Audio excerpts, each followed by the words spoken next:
Hello guys, welcome back to my YouTube channel. আৰু আমি discuss কৰি আছো এডিআৰই গ্ৰেড 3 গ্ৰেড 4 লগতে অসম পুলিচৰ বাবে আহিবলগীয়া কিছুমান কোৱেশ্চন আনসাৰ। সো আজি লৈ আহিছো এটা নতুন সিৰিজ আৰু আশা কৰো ভিডিওটোৰ পৰা আপোনালোকে উপকৃত হ'ব।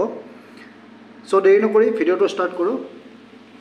আৰু আজিৰ ভিডিওৰ ফাৰ্স্ট কোৱেশ্চনটো হৈছে যোগ দৰ্শন শাস্ত্ৰ কোনে পুংখানুপুংখভাৱে বৰ্ণনা কৰিছিল?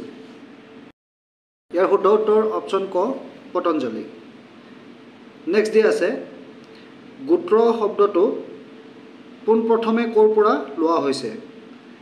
ইয়াৰ শুদ্ধ উত্তৰ অপচন ক ঋগ্বেদৰ পৰা। নেক্সট ডে আছে বৌদ্ধসকলৰ আটাইতকৈ পবিত্ৰ গ্ৰন্থ। ইয়াৰ শুদ্ধ উত্তৰ অপচন ক ত্ৰিপিটক। নেক্সট ডে আছে নালন্দা বিশ্ববিদ্যালয় কোন ৰাজ্যত অৱস্থিত? ইয়াৰ শুদ্ধ উত্তৰ অপচন ক বিহাৰত।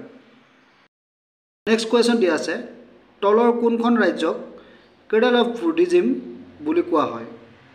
ইয়াৰ শুদ্ধ উত্তৰ অপচন ক বিহাৰ। নেক্সট দিয়া আছে প্ৰথম বৌদ্ধিক সংঘ কোনখন নগৰত হৈছিল? ইয়াৰ শুদ্ধ উত্তৰ অপচন ক ৰাজগৃহ। নেক্সট দিয়া আছে সাৰনাথ কোনখন ৰাজ্যত অৱস্থিত? ইয়াৰ শুদ্ধ উত্তৰ অপচন ক উত্তৰ প্ৰদেশ। নেক্সট দিয়া আছে তলৰ কোনজনক এছিয়াৰ পোহৰ বুলি কোৱা হয়? ইয়াৰ শুদ্ধ উত্তৰ অপচন ক বুদ্ধদেৱ। নেক্সট কুৱেশ্যন দিয়া আছে মহাবীৰ জৈনে কোন স্থানত মৃত্যুবৰণ কৰিছিল? ইয়াৰ শুদ্ধ উত্তৰ অপচন ক পাৱাপুৰী।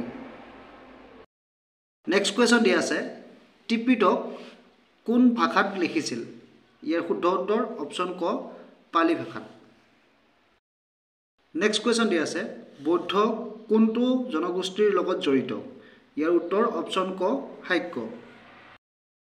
নেক্সট কুৱেশ্যন দিয়া আছে তলৰ কোনখন প্ৰতিষ্ঠানত চাণক্যই শিক্ষাদান কৰিছিল? ইয়াৰ শুদ্ধ উত্তৰ অপচন ক তক্ষশিলা। নেক্সট কুৱেশ্যন দিয়া আছে তলৰ কোনজন সন্যাসীয়ে অশোকক বৌদ্ধ ধৰ্মৰ বাবে আগ্ৰহী কৰিছিল? ইয়াৰ উত্তৰ অপচন ক উপগুপ্ত। নেক্সট কুৱেশ্যন দিয়া আছে মেগাস্থেনিছ কোনজন ৰজাৰ দূত আছিল? ইয়াৰ শুদ্ধ উত্তৰ অপচন ক চেলিকাছ। নেক্সট কুৱেশ্যন দিয়া আছে তলৰ কোনজনক অশোকে ন্যায় ব্যৱস্থা পৰিচালনা কৰিবলৈ নিযুক্তি দিছিল? ইয়াৰ শুদ্ধ উত্তৰ অপচন ক ৰাজুকা। নেক্সট দিয়া আছে তলৰ কোনজন আলেকজেণ্ডাৰৰ সমকালীন ব্যক্তি আছিল? ইয়াৰ শুদ্ধ উত্তৰ অপচন ক চন্দ্ৰগুপ্ত মৌৰ্য। দিয়া আছে অশোকৰ দিনত বৌদ্ধিক সংঘ কোন স্থানত হৈছিল? ইয়াৰ শুদ্ধ উত্তৰ অপচন ক পাটলিপুত্ৰ। নেক্সট দিয়া আছে তলৰ কোনজন মৌৰ্য ৰজাই ডেকান জয় কৰিছিল? শুদ্ধ উত্তৰ অপচন ক বিন্দুচাৰ। নেক্সট কুৱেশ্যন দিয়া আছে নন্দ বংশৰ পিছত কোনটো বংশই অৱসাদ ৰাজত্ব কৰিছিল? ইয়াৰ শুদ্ধ উত্তৰ অপচন ক মৌৰ্য বংশই।